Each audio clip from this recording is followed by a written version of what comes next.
ಎಲ್ಲರಿಗೂ ನಮಸ್ಕಾರ. ಕರಾವಳಿ ಸ್ವಾದಕ್ಕೆ ಸ್ವಾಗತ. ಇವತ್ತಿನ ವಿಡಿಯೋದಲ್ಲಿ ತುಂಬಾನೇ ಸುಲಭದಲ್ಲಿ ಬೆಂಡೆಕಾಯಿ ಸಾಂಬಾರ್ ಹೇಗೆ ಮಾಡೋದು ಅಂತ ತೋರಿಸ್ಕೊಡ್ತಾ ಇದ್ದೀನಿ. ಬೇಳೆ ಏನು ಬೇಯಿಸದೆ ತುಂಬಾನೇ ಕಡಿಮೆ ಸಮಯದಲ್ಲಿ ಈ ರುಚಿಯಾದ ಸಾಂಬಾರನ್ನ ಮಾಡ್ಕೋಬಹುದು. ಅನ್ನ ಮುದ್ದೆಗಂತೂ ಸೂಪರ್ ಆಗಿರುತ್ತೆ. ಬನ್ನಿ ಮಾಡುವ ವಿಧಾನ ನೋಡೋಣ.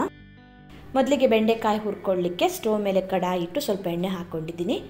ಎಣ್ಣೆ ಬಿಸಿ ಆದಮೇಲೆ ಅರ್ಧ ಕೆಜಿ ಆಗುವಷ್ಟು ಬೆಂಡೆಕಾಯಿನ ಚೆನ್ನಾಗಿ ವಾಶ್ ಮಾಡಿ ಬಟ್ಟೆಯಿಂದ ಒರೆಸಿ ನೋಡಿ ಈ ರೀತಿ ಸ್ವಲ್ಪ ದೊಡ್ಡ ದೊಡ್ಡ ಪೀಸ್ಗಳಾಗಿ ಕಟ್ ಮಾಡಿ ಇಟ್ಕೊಂಡಿದ್ದೀನಿ.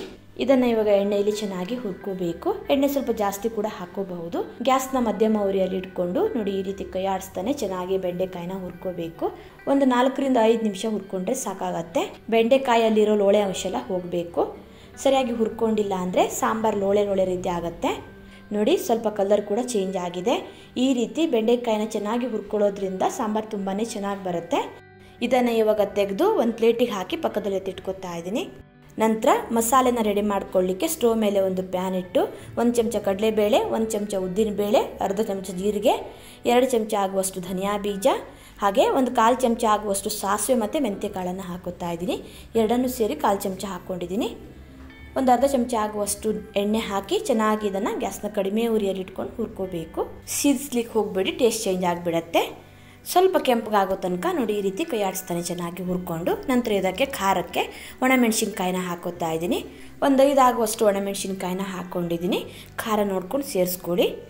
ಮೆಣಸಿನ್ಕಾಯಿನೂ ಕೂಡ ಚೆನ್ನಾಗಿ ಹುರ್ಕೋಬೇಕು. ನೋಡಿ ಈ ರೀತಿ ಎಲ್ಲವನ್ನು ಚೆನ್ನಾಗಿ ಹುರ್ಕೊಂಡು ಆದಮೇಲೆ ನಂತರ ಇದಕ್ಕೆ ಈರುಳ್ಳಿನ ಹಾಕೋತಾ ಇದ್ದೀನಿ. ಒಂದು ಮೀಡಿಯಮ್ ಸೈಜ್ ಈರುಳ್ಳಿನ ಈ ರೀತಿ ರಫ್ ಆಗಿ ಕಟ್ ಮಾಡಿ ಹಾಕಿ ಈರುಳ್ಳಿ ಸ್ವಲ್ಪ ಬಾಡೋ ತನಕ ಸ್ವಲ್ಪ ಇದನ್ನು ಫ್ರೈ ಮಾಡ್ಕೊಳ್ಳಿ. ನೋಡಿ ಈ ರೀತಿ ಈರುಳ್ಳಿನ ಸ್ವಲ್ಪ ಫ್ರೈ ಮಾಡಿಕೊಂಡು ನಂತರ ಇದೆಲ್ಲವನ್ನು ಮಿಕ್ಸಿ ಜಾರಿಗೆ ಹಾಕಿ ರುಬ್ಕೋಬೇಕಾಗತ್ತೆ. ಜೊತೆಗೆ ಒಂದು ಅರ್ಧ ಚಮಚ ಆಗುವಷ್ಟು ಅರಿಶಿಣದ ಪುಡಿ ಹಾಗೆ ಸ್ವಲ್ಪ ಕಾಯಿ ತುರಿನ ಹಾಕೋತಾ ಇದ್ದೀನಿ. ಅರ್ಧ ತೆಂಗಿನಕಾಯಿನ ಚಿಕ್ಕದಾಗಿ ತುರ್ಕೊಂಡು ಹಾಕ್ಕೊಂಡಿದ್ದೀನಿ. ಜೊತೆಗೆ ಸ್ವಲ್ಪ ಕೊತ್ತಂಬರಿ ಸೊಪ್ಪು ಹಾಗೆ ರುಬ್ಲಿಕ್ಕೆ ಎಷ್ಟು ಬೇಕು ಅಷ್ಟು ನೀರನ್ನು ಹಾಕ್ಕೊಂಡು ನುಣ್ಣಗೆ ಇದನ್ನು ರುಬ್ಕೋಬೇಕಾಗತ್ತೆ. ನೋಡಿ ಈ ರೀತಿ ನೈಸಾಗಿ ಇದನ್ನು ರುಬ್ಕೊಂಡು ಬೆಂಡೆಕಾಯಿ ಹುರ್ಕೊಂಡಿದ್ನಲ್ಲ ಅದೇ ಕಡಾಯಿಗೆ ಈ ಮಸಾಲೆನ ಹಾಕೋತಾ ಇದ್ದೀನಿ. ಮಿಕ್ಸಿ ಜಾರಿಗೆ ಸ್ವಲ್ಪ ನೀರು ಹಾಕ್ಕೊಂಡು ಆ ನೀರನ್ನು ಕೂಡ ಸೇರಿಸ್ಕೊತಾ ಇದ್ದೀನಿ. ಸಾಂಬಾರು ಎಷ್ಟು ಗಟ್ಟಿ ಇರಬೇಕು ಅಂತ ನೋಡಿಕೊಂಡು ತೆಳ್ಳಗೆ ಬೇಕಿದ್ರೆ ತೆಳ್ಳಗೆ, ದಪ್ಪ ಬೇಕಿದ್ರೆ ದಪ್ಪ ಮಾಡ್ಕೋಬಹುದು. ಒಂದು 3/4 ಲೀಟ್ರ್ ಆಗುವಷ್ಟು ನೀರು ಹಾಕಿ ಚೆನ್ನಾಗಿ ಇದನ್ನು ಮಿಕ್ಸ್ ಮಾಡಿಕೊಂಡು ಸಾಂಬಾರು ಹದನ ಅಡ್ಜಸ್ಟ್ ಮಾಡ್ಕೋಬೇಕು. ನೋಡಿ ಸಾಂಬಾರು ಈ ಕನ್ಸಿಸ್ಟೆನ್ಸಿಲಿದೆ. ಇನ್ನೂ ತೆಳ್ಳಗೆ ಬೇಕಿದ್ರೂ ಮಾಡ್ಕೋಬಹುದು. ಬೇಳೆ ಏನು ಬೇಯಿಸಿ ಹಾಕದೇ ಇರೋದ್ರಿಂದ ತೀರಾ ತೆಳ್ಳಗೆ ಮಾಡಿದರೆ ಚೆನ್ನಾಗಿರಲ್ಲ. ನೀರು ಹಾಕಿ ಅಡ್ಜಸ್ಟ್ ಮಾಡಿದ ಮೇಲೆ ನಂತರ ರುಚಿಗೆ ತಕ್ಕಷ್ಟು ಉಪ್ಪು ಹಾಗೆ ಸ್ವಲ್ಪ ಹುಣಸೆ ರಸನ ಹಾಕೋತಾ ಇದ್ದೀನಿ. ಜೊತೆಗೆ ಸ್ವಲ್ಪ ಬೆಲ್ಲ ಹಾಕೋತಾ ಇದ್ದೀನಿ. ಬೆಲ್ಲ ಹಾಕೋದ್ರಿಂದ ಟೇಸ್ಟ್ ಚೆನ್ನಾಗಿರುತ್ತೆ. ಬೆಲ್ಲ ಬೇಡ ಅನ್ನೋರು ಸ್ಕಿಪ್ ಮಾಡ್ಕೋಬಹುದು. ಬೆಲ್ಲ ಮತ್ತು ಹುಳಿನ ನಿಮ್ಮ ರುಚಿಗೆ ಅನುಗುಣವಾಗಿ ಹೆಚ್ಚು ಕಡಿಮೆ ಹಾಕೋಬಹುದು. ಇದೆಲ್ಲವನ್ನು ಹಾಕಿ ಚೆನ್ನಾಗಿ ಇದನ್ನು ಮಿಕ್ಸ್ ಮಾಡಿಕೊಂಡು ಕುದಿಲಿಕ್ಕೆ ಬಿಡಬೇಕು. ಚೆನ್ನಾಗಿ ಕುದಿ ಬರಲಿ ಸ್ಟಾರ್ಟ್ ಆದಾಗ ಈ ಹಂತದಲ್ಲಿ ಹುರಿದಿಟ್ಕೊಂಡಿರೋ ಬೆಂಡೆಕಾಯಿನ ಹಾಕೋಬೇಕು. ಬೆಂಡೆಕಾಯಿ ಹಾಕಿದ ಮೇಲೆ ಸರಿಯಾಗಿ ಒಂದ್ಸಲ ಇದನ್ನು ಮಿಕ್ಸ್ ಮಾಡಿಕೊಂಡು ಸಾಂಬಾರ್ ಜೊತೆ ಬೆಂಡೆಕಾಯಿನ ಚೆನ್ನಾಗಿ ಬೇಯಿಸ್ಕೋಬೇಕು. ಉಪ್ಪು ಹುಳಿ ಬೆಲ್ಲ ಏನಾದರೂ ಕಡಿಮೆ ಇದ್ದರೆ ಚೆಕ್ ಮಾಡ್ಕೊಂಡು ಇವಾಗಲೇ ಸೇರಿಸ್ಕೊಳ್ಳಿ.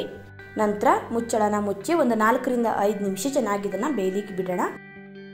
ಒಂದು 5 ನಿಮಿಷ ಇದನ್ನು ಕುದಿಸ್ಕೊಂಡು ನಂತರ ತೋರಿಸ್ತಾ ಇದ್ದೀನಿ. ನೋಡಿ ಬೆಂಡೆಕಾಯಿ ಮಸಾಲೆ ಎಲ್ಲ ಚೆನ್ನಾಗಿ ಹಿರ್ಕೊಂಡಿದೆ. ಇದಕ್ಕೆ ಇವಾಗ ಒಂದು ಸಿಂಪಲ್ ಆದ ಒಗ್ಗರಣೆ ರೆಡಿ ಮಾಡ್ಕೋಬೇಕು.